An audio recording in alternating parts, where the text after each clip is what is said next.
উপস্থিত আমাদের নেতা চৌধুরী মুখুসুদ্দিন আহমেদ, জাকির হোসেন সহ নেতৃবৃন্দ, ভাই বোনেরা, আসসালামু আলাইকুম।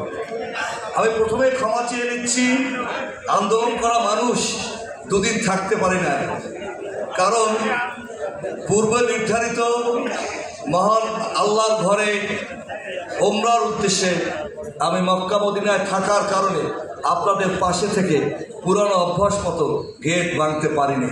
এই জন্য দুঃখিত, আবার আনন্দিত যে আমি তখন মক্কায় মদিনা থেকে সারা বাংলাদেশের মানুষ, আমার শ্রদ্ধেয় নেতা শহীদ রাষ্ট্রপতি জিয়াউর রহমানের পরিবার, আমার নেতা সেলিম ভুঁইয়া সহ শিক্ষকদের জন্য দোয়া করেছে।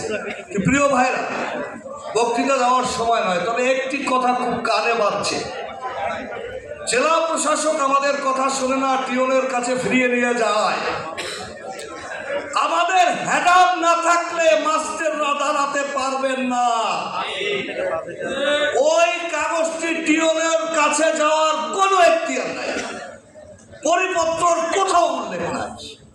আমার 320টি স্কুলের 3টিতে সভাপতি নির্ধারণ করতে পারিনি, আর সকল সভাপতি শিক্ষক কর্মচারী ঐক্যজোট বিএনপি আমরা বসে নির্ধারণ করেছি।